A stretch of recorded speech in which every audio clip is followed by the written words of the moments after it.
네, 글로벌 인사이트 가보도록 하겠습니다. 글로벌 주식시장의 주요 이슈를 심층적으로 분석해 드릴 거고요. 오늘 이 시간은요, 유진투자증권 명동지점 김영재 부장과 함께 말씀 나눠봅니다. 부장님 어서 오세요. 네, 안녕하십니까. 네. 자, 아무래도 20년도 글로벌 최대 화두는 뭘까라고 생각해보면 미국에 있을 수 있습니다. 바로 여러분도 아시다시피 대통령 선거 이제 1년 앞으로 다가온 상황입니다.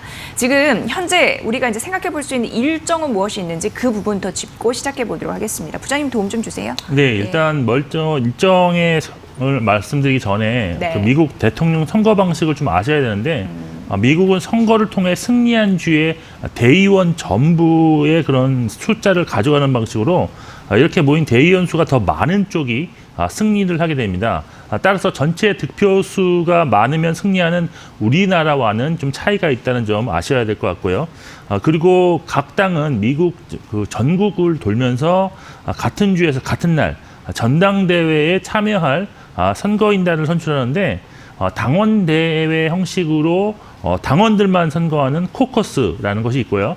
그리고 일반 시민도 참여하는 프라이머리라는 예비 선거를 치르게 됩니다. 그런데 공화당의 경우에는 트럼프 대통령이 사실상 거의 단독 후보라고 지금 기정사실화되어 있기 때문에 7개 주에서 이러한 공식 행사를 이번 연에는 개최하지 않는다는 했다는 점도 좀 알아두시면 좋을 것 같습니다. 따라서 시장이 지금 관심을 보이고 있는 것은 아무래도 민주당 경선인데요.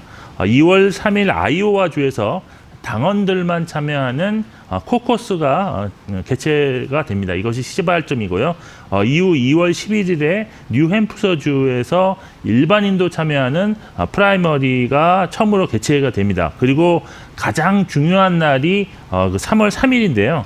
14개 주에서 동시에 지금 예비 선거를 실시하고 이때 그 전체 선거인단의 34%가 이날 선출하게 되기 때문에 어느 정도 그 각 당의 민주당의 대선 예비 후보의 윤곽이 드러날 것으로 지금 예상해 볼 수 있습니다.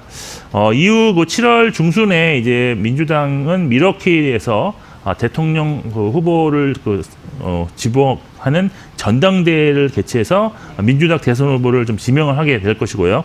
그리고 공화당은 조금 늦은 8월 하순에 샬럿에서 공화당 대선 후보를 지명하고 그리고 열띤 TV 토론이 있을 것이고요.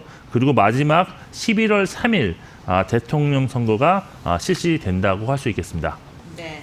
자, 트럼프 대통령은 일찌감치 재선을 나가겠다라고 발표를 했고 민주당 같은 경우에도 대선 주사를 뽑기 위해서 현재 경선을 진행을 하고 있습니다. 각축전이 벌어지고 있는 상황인데 그 예상 후보라는 게 있잖아요. 누가 될 것이다. 이에 따라서 시나리오를 잘 좀 봐야 됩니다. 그렇다면 이제 금융시장에 미치는 영향도 꽤 클 것 같은데 이거 어떻게 우리가 또 나름 계산기를 두드려 봐야 될까요? 네, 일단 시장에서 사실 바라는 것은 트럼프 대통령이 재선에 성공하는 것을 지금 바라고 있는 분위기인데, 네. 그리고 과거 통계를 봐더라도 지금 대통령 그 재임 중에 경제 호황이 좀 나타날 경우에는 재선에 거의 성공했다는 그런 경험도 있기 때문에 일단은 트럼프 대통령이 유리하다라고 판단하는 그런 분위기입니다. 하지만 트럼프 대통령은 사실 지지율이 좀 낮다는 그런 단점이 좀 있고요.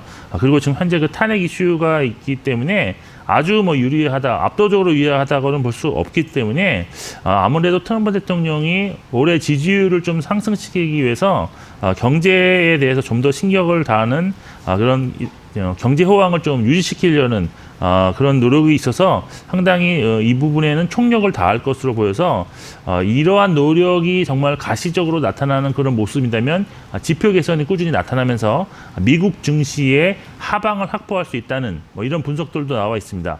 하지만 트럼프 대통령이 원래 좀 돌발 행동을 많이 하는 편이기 때문에 지지율 만회를 위해서 돌발 사건을 일으킬 수 있다는 점도 리스크로 지금 상존하고 있다라고 보는 그런 분위기라고 할 수 있겠습니다.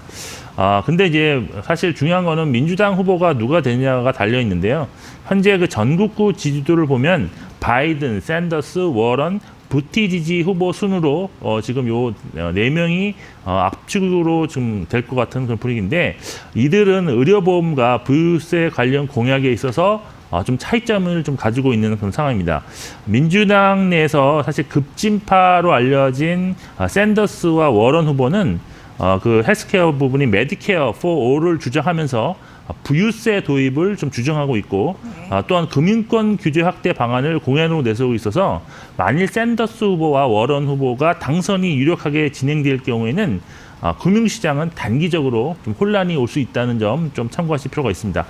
결국 급진파 선출 가능성이 높아진 모습이 나타날수록 업종 간에는 헬스케어 관련주에 좀 부정적인 영향을 줄 수 있을 것으로 볼 수가 있겠고요.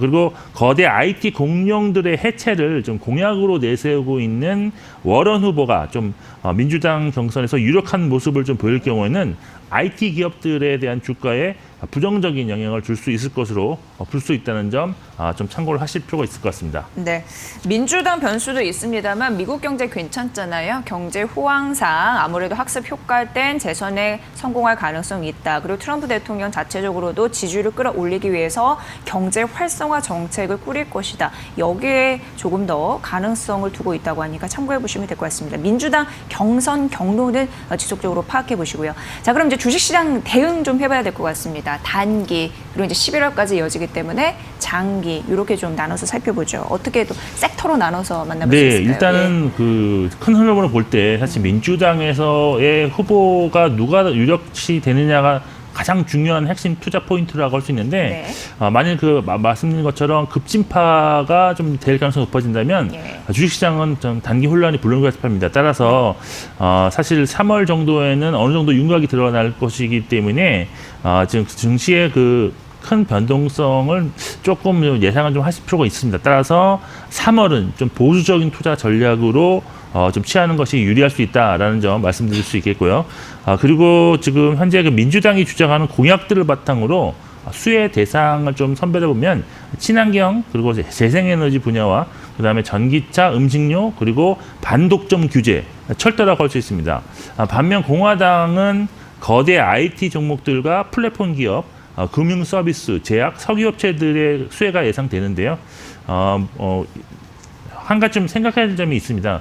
이분법 논리로 이런 종목이 좋다, 나쁘다, 되면 뭐 이게 좋아진다 이렇게 좀 접근하시기보다는 지금 현재 그 투자 그 환경에서 점점 중요시하는 것이 그 기업이 환경과 사회를 위해서 얼마나 더 노력을 했는지 그리고 지배구조는 얼마나 더 투명한지를 더 중요시하는 그런 분위기가 있다는 점입니다. 예를 들어서 세계 최대 잔상 운용사인 블랙록이 화석 연료 관련 매출 비중이 25%를 넘는 기업에는 투자하지를 않겠다라고 올해 초 선언한 것도 좋은 예라고 할 수 있겠습니다. 따라서 전체 시장에서 그 분류하는 수혜 업종망은 사실 그냥 참고만 하실 것이 좋은 것 같고요. 미국 대선이 전체 경제의 흐름을 바꾸는 큰 이벤트도 좀 아니라는 점도 참고하시면서 투자 전략을 세우실 필요가 있다고 보고 있습니다. 네, 저희가 일정을 말씀드렸지만 이제 11월 3일까지 불꽃 레이스가 펼쳐질 가능성이 높습니다. 미국 대선 흐름도 주시하시면서 업종별 전략 참고해 보세요. 이렇게 정리해 드리도록 할게요. 자, 두 번째는 IMF 소식 좀 전해드립니다. 세계 경제 성장률 이거를 또 낮췄습니다. 회복세가 좀 더딘가라는 생각을 하게 되거든요. 여기에서 우리가 만나볼 수 있는 투자 포인트는 뭐라고 보십니까? 예. 네, 일단 뭐 지난 그 20일 날이었죠. 다보스 포럼 기간 중에 스위스에서 지금 IMF가 세계 경제 성장률 전망치 업데이트 보고서를 좀 발표를 했습니다. 여기에는 뭐 올해와 내년 경제 성장치가 나와 있었는데 이 보고서의 제목이 좀 재밌습니다. 잠정적 안정화 그리고 부진한 회복이라는 제목이었는데 이 말은 그걸 보면 안정은 되었지만 영구적인 것은 아니고 회복이 되고 있지만 진행 속도가 느리다는 점을 좀 제목에서 잘 표현했다라고 좀 볼 수 있겠습니다. 먼저 올해 그 세계 경제 성장률 살펴보면 IMF가 지금 지난 10월 전망보다도 0.1포인트 퍼센트포인트를 좀 하향 조정한 3.3%로 일단 전망을 했고 내년은 지난번 전망보다 0.2%포인트 하향 조정한 3.4%로 전망을 했습니다. IMF는 이렇게 경제 성장률 전망이 낮아지는 이유에 가장 크게 작용한 것이 신흥국 성장 전망 악화라고 했는데 인도가 무려 1.2%포인트 하향 조정되었습니다. 아무래도 지금 현재 인도 같은 경우에는 소비와 투자가 좀 둔화되는 모습이 확실하게 나타나고 있고 여기에 세수도 감소하면서 내수까지 지금 위축되는 상황이 길어지고 있다는 점 반영되었다고 볼 수 있겠습니다. 그리고 올해 그 세계 교역 물량 증가율 역시도 2.9%로 전망을 하면서 0.3%포인트 하향 조정이 됐습니다. 그 크리스텔리나 게오르기 에바 IMF 총재는 글로벌 성장세가 여전히 부진한 상황이고 아직도 지금 터닝 포인트에 도달하지 못했다고 발언함으로써 현재 경제 회복이 만족스러운 수준은 아니다라는 확실히 좀 밝혔습니다. 그렇지만 지금까지 그 미중 1차 무역 협상이 마무리된 점, 그리고 각국이 완화적인 그런 통화 정책 기조를 유지하고 있다는 점은 좀 높이 평가하면서 이런 것에 대해서는 긍정적인 평가를 했습니다. 결론적으로 볼 때 지금 현재 진행 중인 경제 회복 속도가 예상보다 느리다고 할 수 있고 또 추가적인 금융시장 안정을 위해서는 독일을 포함한 주요 국가들의 추가적인 경제 지표 호조가 필요한 상황이라고 할 수 있겠습니다. 네, 많은 분들이 이거 보시면서 글로벌 경기 도대체 언제 좋아지는 거냐고 이렇게 의문을 제기할 수도 있습니다. 어찌됐건 저희가 경제 지표는 매 시각 좀 전해드리고 있거든요. 그 부분 좀 참고하시면서 지표 방향성 점검하시면 도움이 되실 것 같습니다. IMF가 세계 경제 성장률을 하향 조정했다라는 소식까지 저희 전해드렸습니다. 글로벌 인사이트였고요. 유진투자증권 명동지점 김영재 부장의 분석으로 여러분 함께 하셨어요. 잘 들었습니다. 부장님 고맙습니다.